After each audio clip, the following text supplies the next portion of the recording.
धीरे धीरे, आराम से करो ना। अरे छोड़ो मुझे, क्या कर रहे हो? छोड़ो मुझे। गिना।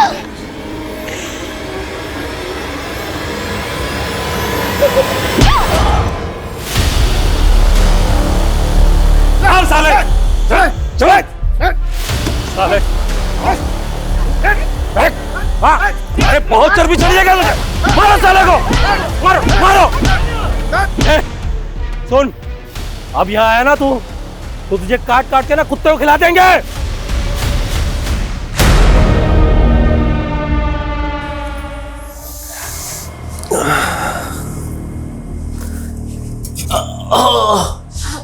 क्या हुआ? कुछ नहीं, पेट में दर्द हो रहा है। आप लेटिए, मैं बाम लेकर आती हूँ।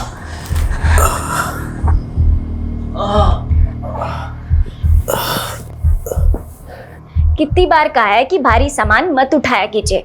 वर्कर लोग काहे के लिए रखे हैं? ज्यादा प्रॉब्लम हो गई और 10 दिन घर पे बैठना पड़ गया ना, तब पता चलेगा आपको। समझाइए अपने पापा को, क्योंकि इनसे ज्यादा समझदार तो आप हैं। थोड़ा आराम मिला? हाँ, आराम तो तुम्हारे हाथ लगाते ही मिल जाता है। अच्छा, तो एक काम करते हैं, एक क्लिनिक खोल लेते हैं। पेशेंट्स आएंगे, हम बस टच करेंगे और फीस ले लेंगे। खूब कमाई होगी और फिर हम उससे अपना एक नया बंगला ले लेंगे। सुनो, जितना टच करना है ना हमको कर लो, ठीक है? किसी और को किया ना बहुत बुरा होगा। तुम तो एक पर्सनल डॉक्टर हो ना। अच्छा। हाँ, और एक बंगले की बात, तो तुम्हारे लिए ना माल खरीदेंगे। अब पूछो माल का नाम क्या रखेंगे? क्या? रज्जी महल।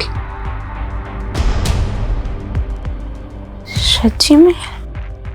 बातें बनाना तो कोई आपसे सीखे। अरे तुम भी तो सीख लो जरा। छोड़िए ना, बच्चे तीनों जगे हुए हैं, क्या कर रहे हैं? चौथे को भी जगने दो।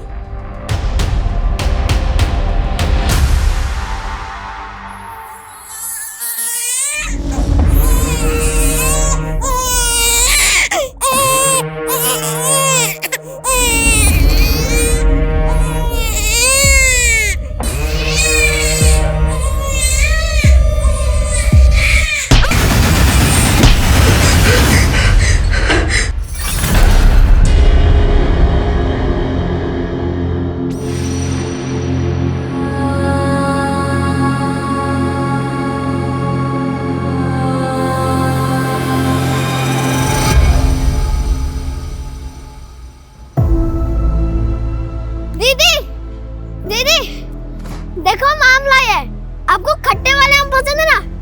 कहाँ से लाए हो? चोर! चोर! रुक! रुक! कहाँ भाग के जाएगा? हाँ? छोड़ मेरे भाई को! छोड़! मेरे मकान से आम चुराएगा? 3 दिन तक उसी पेड़ से बांध के रखूंगा ना, तब समझ में आएगा। छोड़ दे मेरे भाई को, मैंने तेरे साथ अच्छा नहीं होगा। अच्छा तो इसके साथ नहीं होगा। छोड़ मेरे भाई को!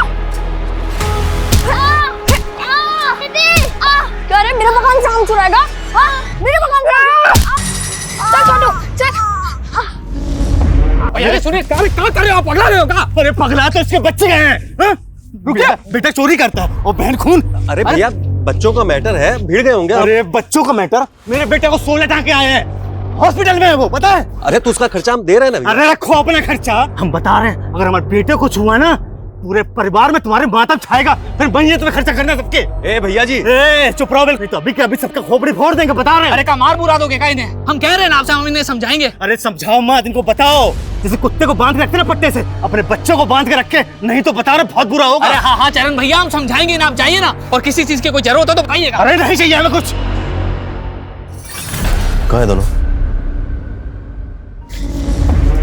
आई एम सॉरी दीदी। तुम तो ए तनु बेटा, क्या हो गया? एक समय ऐसा था कि तुमको गुस्सा ही नहीं आता था, बात बात में भड़क जाती हो। क्या बात हो गया ऐसा? ताऊ जी, वो हमने ही आम चुराया था और कृष भैया हमको मारने लगे। फिर दीदी को गुस्सा आया और बेटा, और तुमने उसका सिर फोड़ दिया। बेटा क्या किया तुमने ये? हैं? तो क्या करते हम ताऊ जी? चुपचाप छोटू को मार खाने देते? अरे आम चुराता तो वापस छीन लेता। और ये जब देखो तो हमसे चिपके रहता है। ताऊ जी, हमारा दिमाग ऐसे ही खराब था। किस बात पे दिमाग खराब हो गया तुम्हारा? कोई तुमको तंग किया? कोई बात हुआ? ताऊ जी, अनु, छोटू, अरे जिंदगी बर्बाद करके रख दिया। ए प्रभात, ए सुनो सुनो सुनो सुनो सुनो सुनो सुनो सुनो तुम। अरे ए बच्चा लोग पे गुस्सा मत करना। गुस्सा हमको आ रहा है भैया, लेकिन इन दोनों पे नहीं, आप पे आ रहा है। कहीं करनी तो इनका है, लेकिन करवाने वाला कौन है? हाँ? आप और भाभी। क्या आप बोल रहे हो? पगला गए हो? बकवास करे जा रहे हो? ना हम पगला गए, ना हम बकवास कर रहे हैं। समझ में आ रही बात? हम बोल रहे हैं सच। आप दोनों ने मिलकर हमारा जीना दुश्वार कर दिया है। अरे छोटे भाई हैं हम आपके, दुश्मन नहीं है। चले जाएंगे, ज्यादा समय नहीं है। चलो रखो इसको, चलो तुम दोनों। ए, चलो। देखो प्रभात, अरे नहीं सुनना, चलो। ये कोई तरीका है?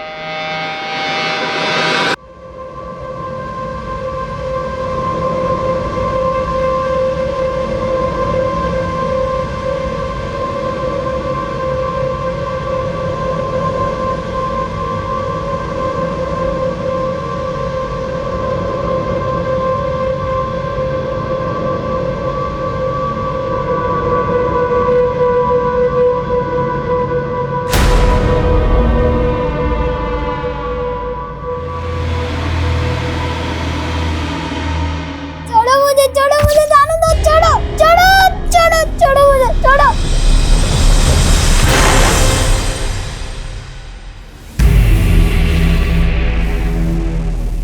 छोटू, छोटू, छोटू।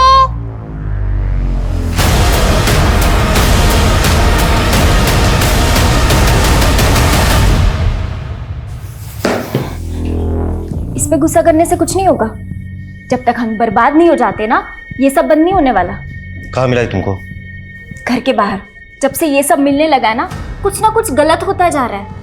अपनी तनु कितनी शांत स्वभाव की थी, कोई सोच भी नहीं सकता कि पत्थर मार के किसी का सर फोड़ देगी। अगर हम रंगे हाथ पकड़ लेते ना, तो वही हाल करते जो तनु ने कृष का किया।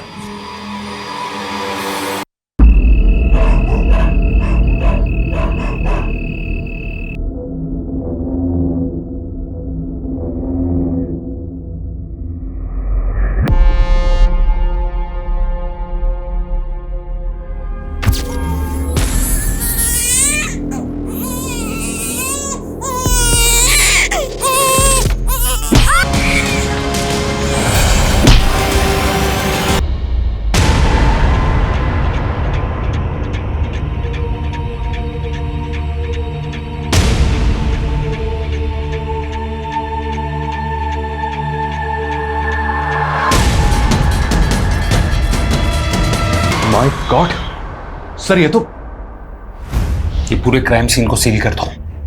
फॉरेंसिक टीम को बुलाओ, मुझे पूरी की पूरी डिटेल चाहिए। आपके रिश्तेदार थी वो? हाँ सर, हमारे छोटे भाई की पत्नी से। लगता है उनको किसी ने नींद में ही मार दिया है, और उस बच्चे को भी। लेकिन अभी कल ही तो प्रभात भैया घर आए थे। आप? हाँ, हमारी पत्नी है सर। सर हमको अपने भाई प्रभात का और दो छोटा बच्चे का चिंता हो रहा है सर। वो पता नहीं कहाँ गए। आप कुछ कह रही थी कि प्रभात कल रात को घर आया था? हाँ हाँ सर। क्यों? सर वो लोग यहाँ से शिफ्ट होकर जमशेदपुर जाने वाले थे, बस आखिरी बार इसलिए मिलने आया था सर वो। शर्म आनी चाहिए आपको भैया, कितनी नीच सोच है आपकी। हम आपका करनी पकड़ लिए तो हम नीच हो गए। ए प्रभात, अपना भाभी से इज्जत से बात करो, समझे? इज्जत पाने के लिए ना, इज्जत पाने लायक काम भी करना पड़ता है। गिनना आती है आप लोगों से। खैर, जा रहे हैं शहर छोड़ के कल। जो करते मेरे करिए। तो उसके बाद आप लोगों की कोई बात नहीं हुई? नहीं सर। लेकिन सर, प्रभात भैया और दोनों बच्चे हैं कहाँ? आप फिक्र मत करिए, उन्हें ढूंढ रहे हैं। इनके स्टेटमेंट्स ले लो।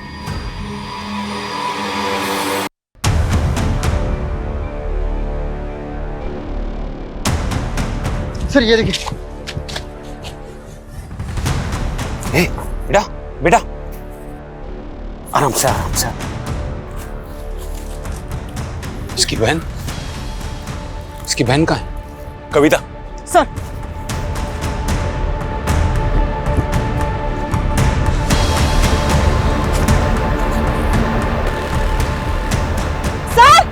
यहाँ देखिए। इसको संभालो। ये खून? अरे बेटा, ओ बेटा, उठो उठो उठो। ठीक है।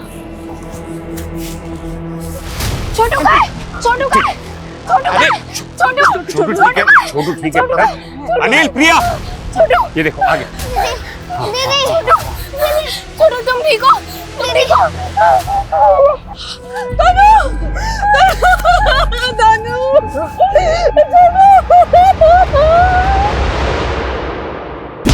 लगता है सर इसको फॉरेंसिक के हवाले कर दो, शायद कुछ मिल जाए। Right sir. अनिल। कुछ और मिला? नहीं सर, घर में कहीं भी हाथापाई के कोई निशान नहीं है। बैग की और लगेज भी वहीं का वहीं है।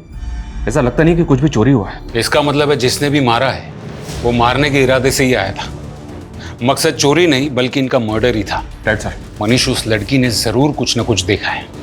उसके चेहरे पर, उसके कपड़ों। सवाल ये उठता है कि वो घर के बाहर पीछे वाले जंगल में कैसे पहुंचे, और उससे भी अहम सवाल ये है कि उनका बाप कहाँ है। सर कहीं ऐसा तो नहीं ये सब कुछ उनके बाप नहीं?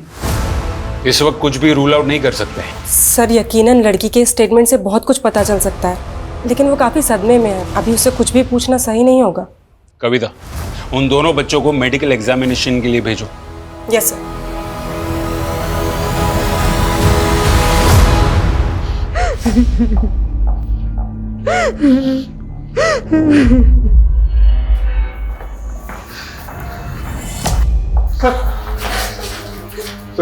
सर क्या बोले डॉक्टर? वैसे दोनों बच्चे अभी ठीक हैं, शारीरिक रूप से उन्हें कोई चोट नहीं पहुंची है, लेकिन क्या? तन्नू के दिमाग पर असर पड़ा है, शायद उसने कुछ देखा है, लेकिन क्या, ये वही बता सकती है। बेटा देखो, तुम्हें कोई कुछ नहीं करेगा, तुम बस बता दो कि तुमने क्या देखा। घर में कोई आया था? अच्छा, जब घर में कोई आया था तब पापा घर में थे? अगर तुम कुछ बोलोगी नहीं तो हम पापा को ढूंढेंगे कैसे? याद करो, कोशिश करो बेटा, जब कोई आया था तब तुम सो रही थी या जाग रही थी?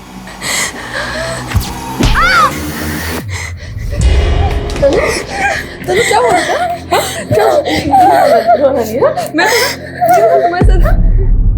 इसमें तो कोई शक नहीं है कि जब मर्डर हुआ तब तनु वहीं पर थी, क्योंकि तनु जब हमें जंगल में मिली तब उसके चेहरे पर और कपड़ों पर खून के छींटे थे। तनु और उसका छोटा भाई दोनों उसी कमरे में थे, पर किलर ने उनको नहीं मारा।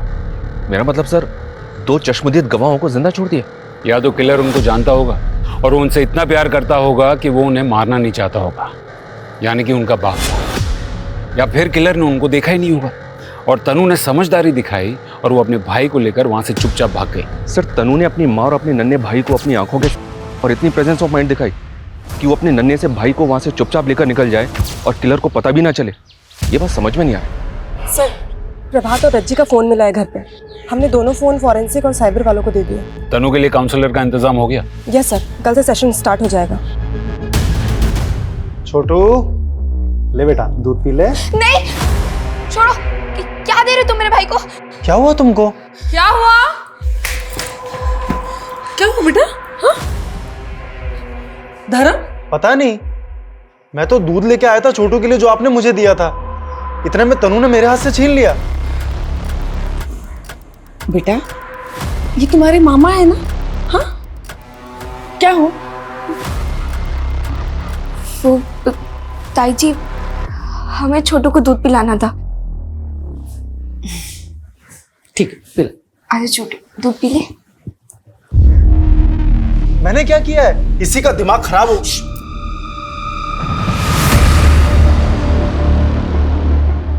सर वो लड़की पागल हो गई है, मैं नहीं। और आप ऐसा सोच भी कह सकते हैं? तुमने उनको धमकी नहीं दी थी? हम बता रहे हैं, अगर हमारे बेटे को छुआ ना, पूरे परिवार में तुम्हारे मातम छाएगा। सर हम गुस्से में थे उससे। सर वो लड़की इतनी पागल हो गई थी कि मेरे बेटे का सर फोड़ दिया। सर ऐसा लग रहा था कि वो जान ले लेगी उसकी। एक बाप अपने बेटे का खून देखेगा ना तो गुस्सा तो आएगा ना। और उसी गुस्से में तुमने उसी तरह से उसकी माँ और उसके भाई का सर फोड़ दिया। सर आप फिर से वही बात कर रहे हैं। जब से मेरे बेटे का सर फटा है ना सर, मैं उसके पास ही हूँ, उसको छोड़ के कहीं नहीं गया हूँ। शहर छोड़ के कहीं मत जाना, और जब भी बुलाया जाए पुलिस स्टेशन आ जाना। सर प्रभात एक ग्रोसरी शॉप चलाता था मार्केट एरिया में, आमदनी ठीक ठाक थी। उसको आखिरी बार सुबोध के घर से निकलते देखा गया था। ये प्रभात और सुबोध के बीच में बनते थी? कुछ टाइम पहले तक दोनों फैमिली साथ में रहती, फिर रज्जी ने एक बच्चे को जन्म दिया। फैमिली बढ़ गई तो प्रभात अपनी पत्नी के साथ किसी अलग जगह पे शिफ्ट हो गया। तो पैसों का या पुश्तैनी जायदाद का कोई बंटवारा? नहीं सर, किसी पुश्तैनी जायदाद का कोई बंटवारा नहीं। सुबोध राजकीय विद्यालय में टीचिंग करता है और प्रभात के दोनों बच्चे उसी स्कूल में पढ़ते हैं। और दोनों की पत्नियां? रज्जी हाउसवाइफ थी सर। सबका कहना है कि वो अपने पति से बहुत प्यार करती थी।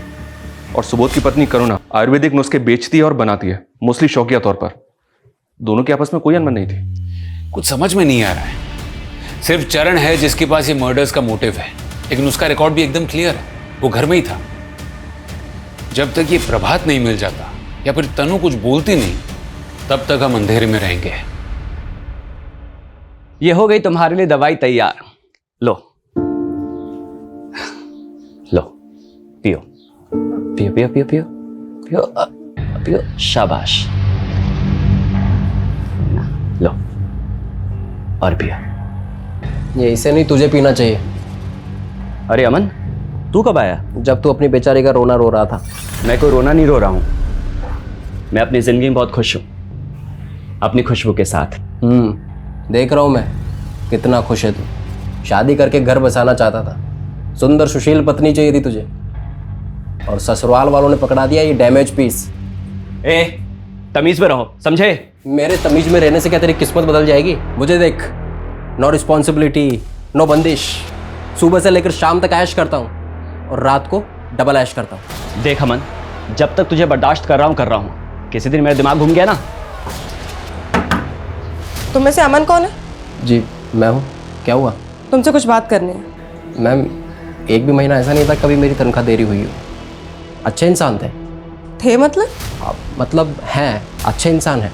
उनकी किसी से कोई दुश्मनी थी? सवाल ही पैदा नहीं होता मैडम। उसकी वाइफ को कितने अच्छे से जानते हो तुम? मैं मिला हूँ, 3-4 बार उनसे मिला हूँ। प्रभात भाई अपनी बीवी से बहुत प्यार करते थे। मेरे घर पे देना है। तुम्हारी भाभी का जन्मदिन है ना, उसके लिए साड़ी है। उसको तोहफा देने के बाद उसके चेहरे पे जो खुशी होती है ना, उसको देखने का मजा ही कुछ और है अमन बाबू। ठीक है, जरूरत पड़ेगी तो थाने बुलाएंगे। ठीक है।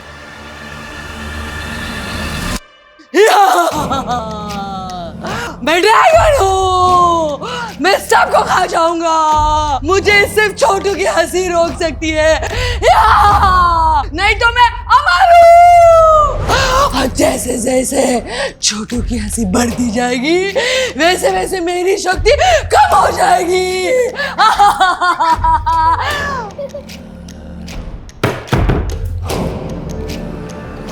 ताई जी, ताई जी।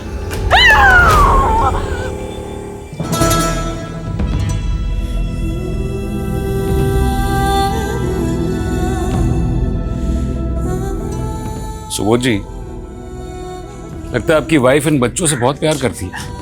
हाँ सर, करुणा के अलावा इन बच्चा लोग को इतना जल्दी कोई भी ठीक नहीं कर सकता था। इसका जान बसता था बच्चों में।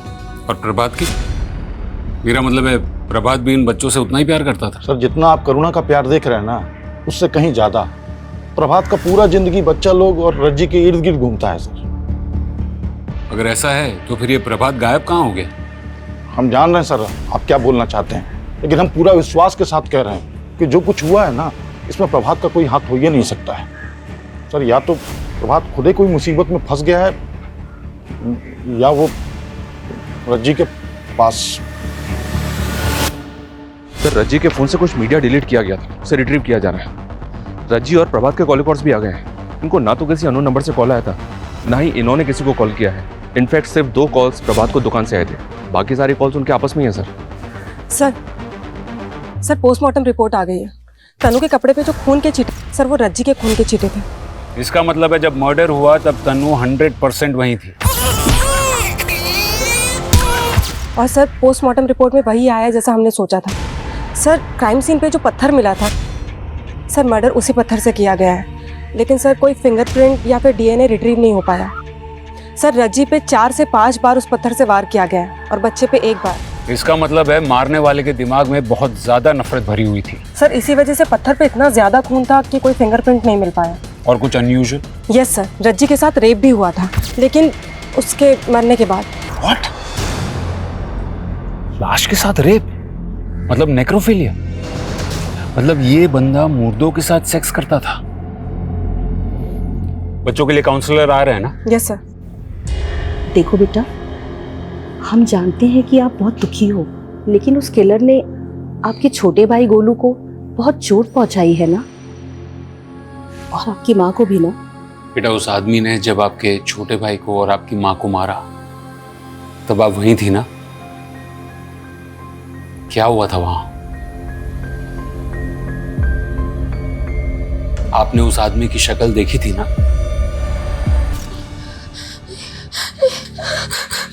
तनु,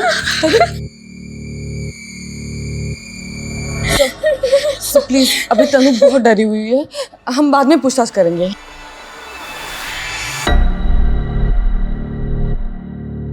सर मैं समझती हूँ आपके लिए जानकारी बहुत जरूरी है। मैडम, सिर्फ जानकारी जरूरी नहीं, जानकारी का जल्द मिलना भी जरूरी। कहीं ऐसा ना हो जाए कि जब तक हमें किलर का पता चले तब तक वो अंडरग्राउंड हो गया। आई अंडरस्टैंड सर, पर तनु अब तक सारी बातें बताने के लिए पूरी तरह से तैयार नहीं है।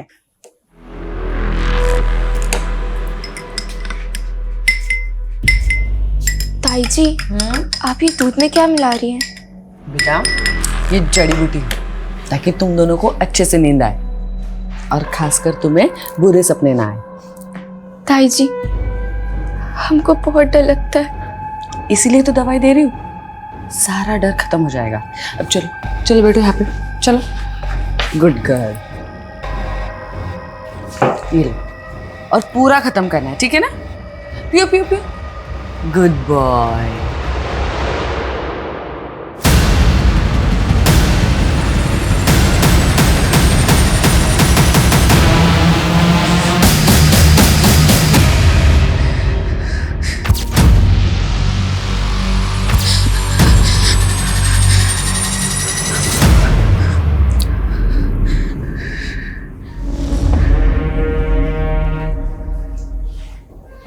रज्जी महल। मैं कम इन सर? कम इन। सर, रज्जी के फोन से जो मीडिया फाइल डिलीट हुए थे वो मिल गए। कुछ पिक्चर्स थे सर, ये। मतलब रज्जी किसी और के साथ? क्योंकि फोटो में इस आदमी की डील डॉल देखकर ये तो साफ पता चलता है कि ये प्रभात नहीं है। सर, हो सकता है रज्जी को कोई ब्लैकमेल कर रहा हो। मुमकिन है सर, प्रभात ने ये फोटो देख लियो और गुस्से में आकर उसने रज्जी का खून कर दिया। गुस्से की वजह अगर बेवफाई है तो इंसान हैवान बन जाता है, वो कुछ भी कर सकता है। लेकिन उसने अपने बच्चे को क्यों मारा होगा? हो सकता है सर, प्रभात को ये शक हो गया हो कि ये बच्चा उसका नहीं है, इसी आदमी का है, और शायद इसी वजह से। और सर, उसके भैया भाभी बच्चों से जितना प्यार करते हैं, उसे यकीन होगा कि वो उन्हें संभाल लेंगे। सर, तनु ने अपने बाप को ही मर्डर करते हुए देखा होगा, शायद इसी वजह से वो ज्यादा सदमे में है और हमें कुछ बता नहीं पा रही है। लेकिन जब तक प्रभात नहीं मिल जाता तब तक सच्चाई बाहर नहीं आएगी। ये प्रभात के नाम का डबल अलर्ट जारी करो और साइबर टीम से कहो कि ये पता करे कि रज्जी को ये फोटोज किस नंबर से भेजे गए थे, और फॉरेंसिक डिपार्टमेंट से कहो कि उस बच्चे की डीएनए टेस्ट भी करवाए। सर, हमको भी तो पता चले कि वो बच्चा प्रभात का था भी या नहीं। Okay sir.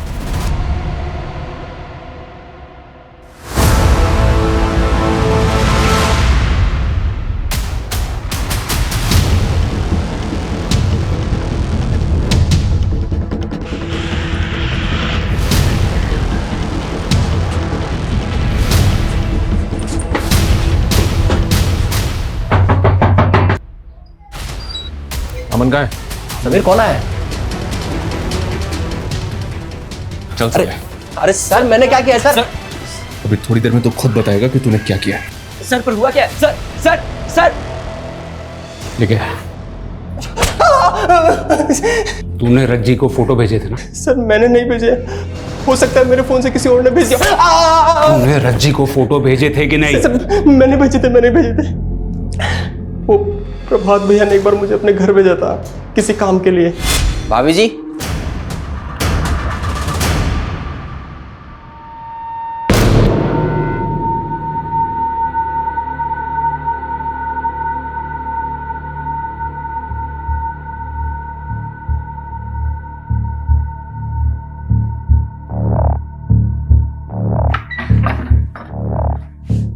अमन भैया, आप कब आए?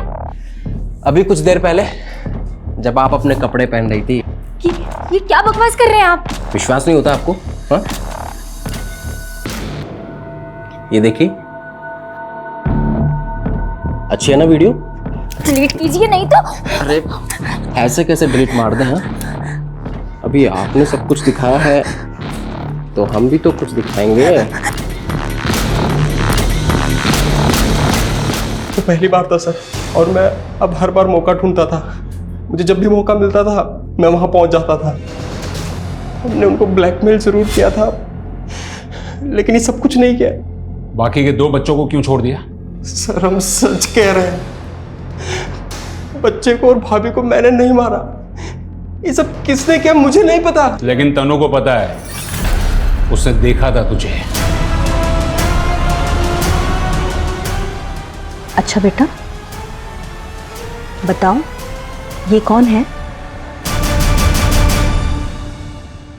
अमन चाचा। बेटा उस रात वहां पर अमन चाचा ही थे ना? नहीं।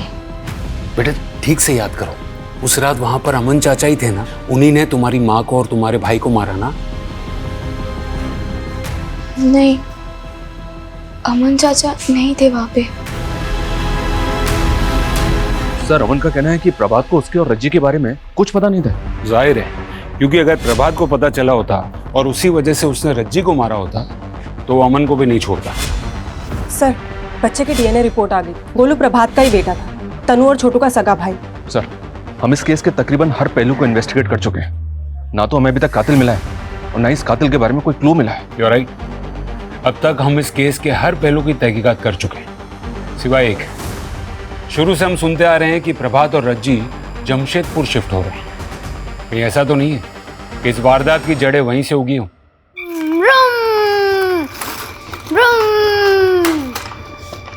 छोटू, हमको आज से बात ही नहीं करनी। हमसे गुस्सा हो तुम? देखो, हमें तुम्हारी फिक्र है ना, इसलिए हम कभी कभी तुम पर गुस्सा करते हैं। कभी कभी तो आपसे डर भी लगता है। तुम्हें कुछ नहीं हो, इसलिए तो हम तुम्हें कभी अपनी आंखों से दूर होने नहीं देना चाहते ना। अच्छा सॉरी, कान पकड़ के सॉरी। मम्मी पापा तो छोड़ के चले गए, अगर आप भी ऐसा करोगे तो। सॉरी बोला ना, अब आजा जल्दी से। ये अब से हम लोग हमेशा साथ रहेंगे, खुश रहेंगे। हाँ दीदी, पर रहेंगे कहाँ? मैडम हम प्रभात को 20 सालों से जानते थे, वो बहुत अच्छा आदमी था। उनकी किसी से कोई दुश्मनी? सवाल ही नहीं उठता मैडम, लेकिन वो कहते हैं ना, घर का भेद ही लंका ढाए। क्या मतलब? मतलब उनके भैया और भाभी उनके दुश्मन बने बैठे थे। लेकिन हमें तो पता है कि भैया भाभी दोनों बच्चों से बहुत प्यार करते थे। मैडम हम कहाँ मना कर रहे हैं इस बात से, लेकिन ज़रूरत से ज़्यादा प्यार भी जहर बन जाता है। करुणा भाभी प्रभात को अपने बच्चे की तरह समझती थी, रज्जी को भी फूलों की तरह रखती थी करुणा भाभी। लेकिन फिर तन्नू के जन्म के बाद करुणा भाभी ने बच्चे की सारी जिम्मेदारी अपने सर पर ले ली। कभी कभी तो यही समझ नहीं आता था कि बच्चे की माँ रज्जी है या फिर करुणा भाभी। बस यही बात रज्जी को खलने लग गई। हमें पता है कि जब प्रभात ने अलग होने की बात की थी तो दोनों भाइयों में काफ़ी कहासुनी हुई थी। जी बिल्कुल मैडम, करुणा भाभी की तबीयत फिर बिगड़ने लग गई, उन्हें दौरे से पड़ने लग गए। सुबोध भैया ने उनका इलाज कहाँ कहाँ नहीं करवाया। लेकिन फिर दोनों भाइयों के बीच में एक समझौता हुआ कि करुणा भाभी कभी कभी बच्चों से मिलती रहेगी। थोड़ा समय लगा, लेकिन करुणा भाभी ने इस समझौते को स्वीकार लिया। सर जमशेदपुर से कोई खास खबर नहीं है, सिर्फ इतना पता चला है कि प्रभात ने वहाँ पे घर किराए पे लिया था जहाँ वो शिफ्ट होने वाला था। हाउस ओनर नेबर से भी बात की पर कुछ अनयूजुअल मिला नहीं। लेकिन एक बात तो साफ है कि यहाँ करुणा और सुबोध ये बिल्कुल भी नहीं चाहते थे कि प्रभात और उसका परिवार शहर छोड़ के जाएं। करुणा जी, सुना है वो अपनी ममता में इतनी बेकाबू हो गई थी कि प्रभात और उसका परिवार शहर छोड़कर न जाए, इसलिए आपने टोने टोटके का सहारा लेना शुरू कर दिया था।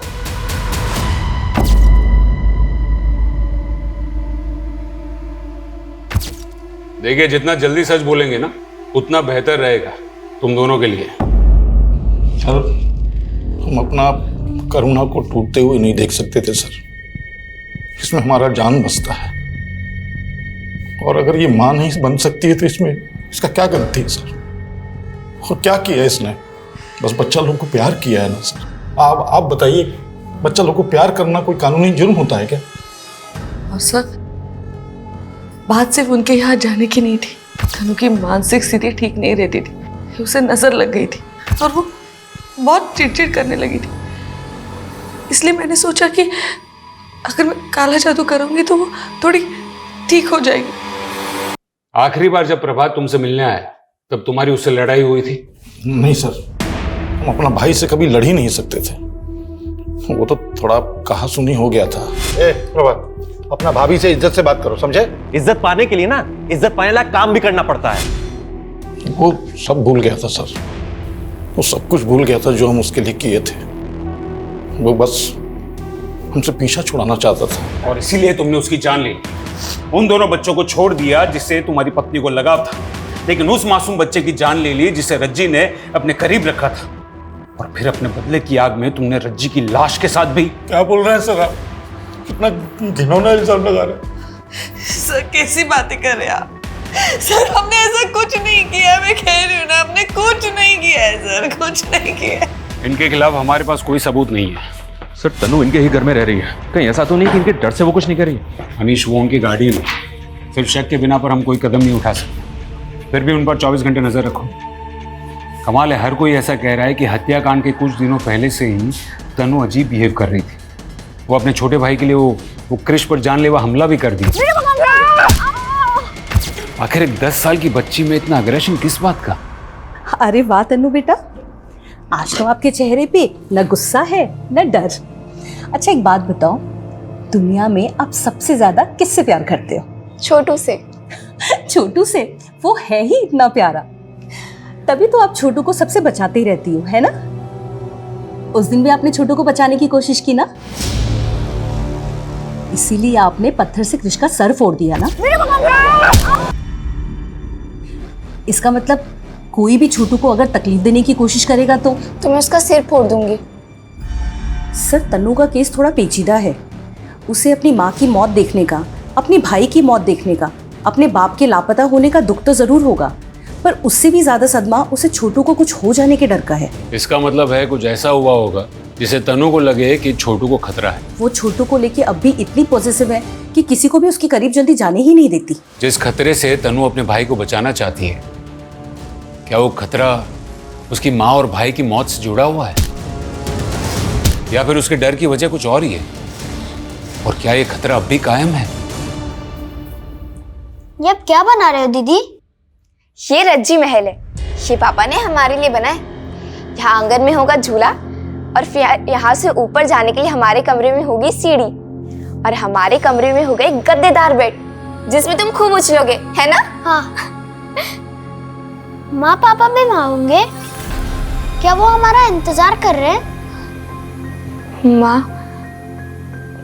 माँ तो नहीं, लेकिन पापा जरूर होंगे वहाँ पे। हमारे भाई।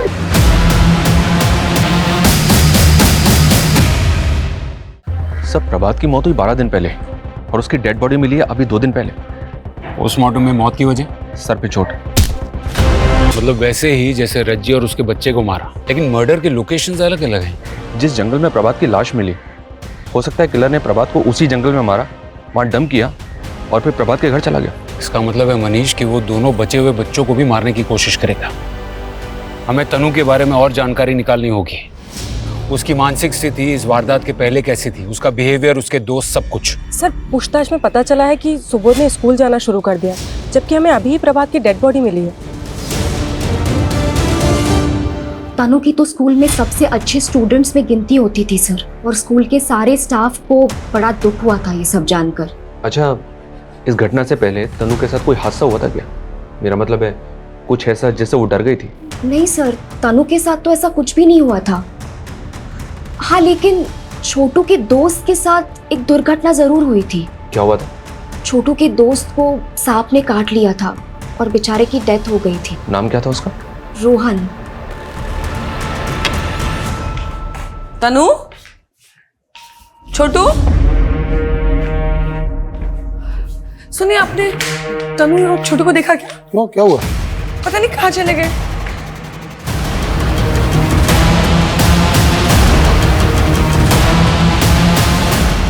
स्कूल स्टाफ का कहना है सर कि छोटू के फ्रेंड रोहन की मौत सांप के काटने से हुई थी, जबकि रोहन के नेबर्स का तो कुछ और ही कहना है। क्या मतलब? उनका कहना है कि रोहन ने पॉइजन खा के आत्महत्या कर ली थी। क्या? क्या सर? लेकिन एक 8 साल का बच्चा सुसाइड क्यों करेगा? सर रोहन के नेबर्स का ऐसा मानना है कि रोहन को शायद स्कूल में सेक्सुअली एक्सप्लॉइट किया जा रहा था। कहीं ऐसा तो नहीं कि तनु ने रोहन के साथ गलत होते हुए देख लिया हो और इसीलिए वो छोटू को अपने पास ही रख रही थी? हाँ बोलिए। हेलो सर, सर हमारे बच्चे कहीं नहीं मिल रहे सर, हमने हर जगह ढूंढ लिए, कहीं नहीं मिल रहे सर, आप प्लीज हमारे बच्चों को ढूंढ लीजिए।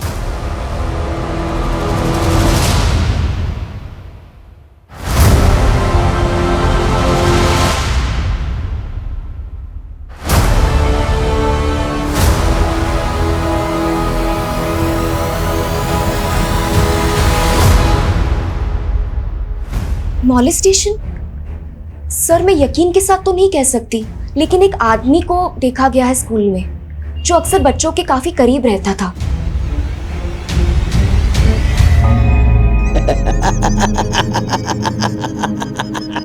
बस दीदी अब नहीं पीना। बेटा थोड़ा और पी लो। नहीं आंटी। बेटा ऐसे किसी को बिना बताए कहीं चले जाना ये गलत है ना। कहाँ जा रहे थे? रज्जी महल जा रहे थे हम लोग। रज्जी महल? ये कहाँ है? अंकल, पापा ने जमशेदपुर में हमारे लिए घर बनाया, उसका नाम उन्होंने रज्जी महल रखा है। हम वहीं जा रहे थे ताकि मेरे छोटू को कुछ ना हो।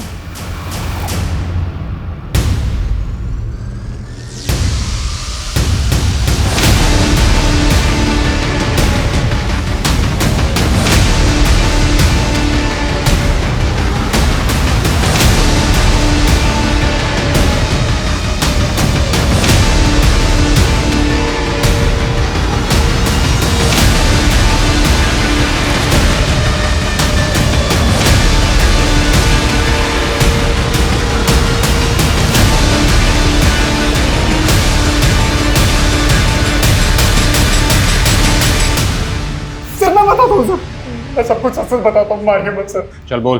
सर मैं स्कूल की कैंटीन में चीजें सप्लाई करता हूँ, बस मेरी एक ही गंदी आदत है सर, उसी में फंस जाता हूँ सर। सर ऐसे ही एक दिन मुझे रोहन मिल गया, फिर मौका था तो सर मैंने लेकिन फिर अचानक मैंने देखा कि तनु ने मुझे देख लिया था। और रोहन ने तो आत्महत्या कर ली, लेकिन तुझे डर था कि तन्नू कहीं तेरा राज न खोले, इसलिए सबसे पहले तूने प्रभात को मारा और फिर उसके घर गया उसके पूरे परिवार को मारने के लिए। सर मैं मानता हूँ कि मैं गंदा आदमी हूँ, पर सर मैं कातिल नहीं हूँ सर, मेरे यकीन मानिए सर। अच्छा बेटा बताओ, आपने उसका चेहरा देखा था?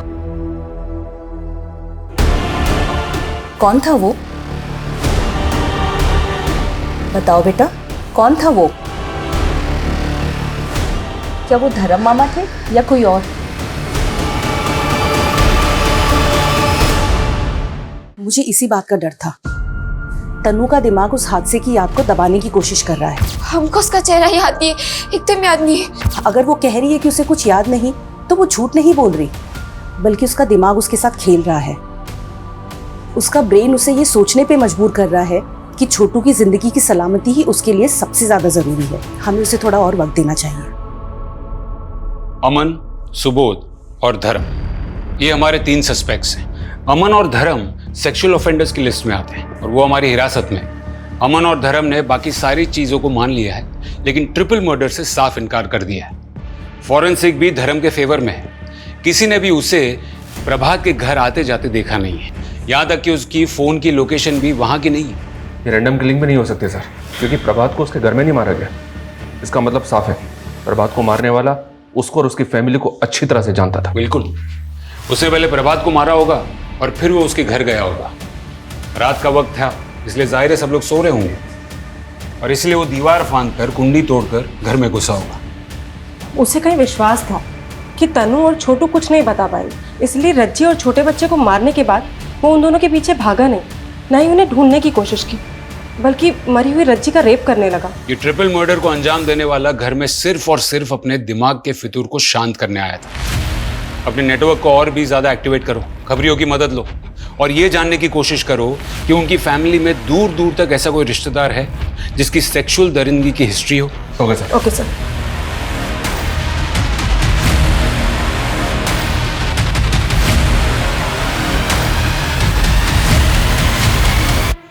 वैसे तो बहुत नौटंकी आते ही इधर साहब, पर एक बेवड़ी ने ना हमारी नाक में दम कर रखा था। ऐसा क्या करता है वो? पता नहीं कहाँ से सांप सेक्स बढ़ाने की दवा खाकर आता था, फिर हमारी लड़कियों को इतना परेशान करता था ना, ये मारता था, पीटता था, गला तक दबाता था। हमने तो अपनी लड़कियों को समझा दिया साहब, कि अगर ज्यादा परेशान करे ना तो ऐसी एक्टिंग करना कि जैसे मर गई। पर साला तब भी नहीं मानता था, अरे डेड बॉडी से भी करने को तैयार हो जाता था। सेक्स के लिए पागल है साला। इस लीड पे काम करो, हो सकता है कि इसका कोई रिश्ता हो इस ट्रिपल मर्डर से। यस सर, हमने हर कोठे पे अपने आदमी प्लेस कर दिया। वहां के लोगों को भी कह दिया है कि जैसे ही वो आए हमें इशारा कर दें।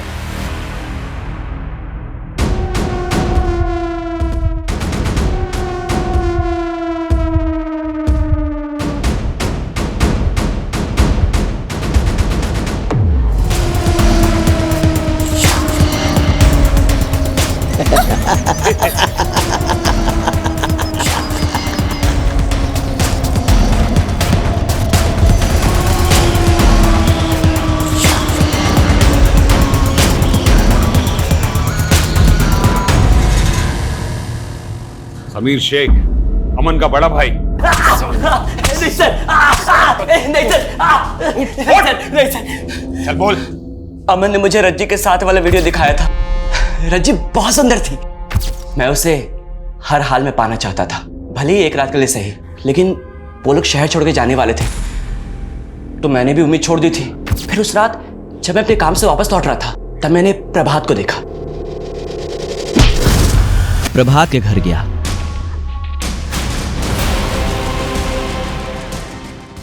अपने पागलपन में मुझे ऐसी ही औरतों के साथ सेक्स करना पसंद है जो आधी मरी सी हो। मैंने रज्जी को जान से मारने के लिए नहीं मारा था, मैंने तो बस इसलिए मारा था ताकि वो बेहोश हो जाए और मुझे पहचान न सके। लेकिन वो तो मर गई, और वो बच्चा, उसकी आवाज मेरे कान में चुभ रही थी।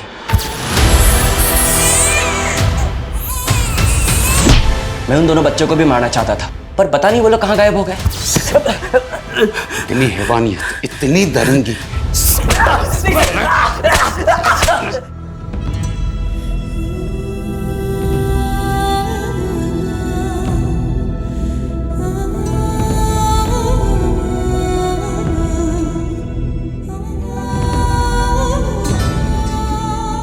एक छोटी सी नन्ही सी फैमिली इतनी यातनाओं से गुजर रही थी और किसी को पता नहीं था।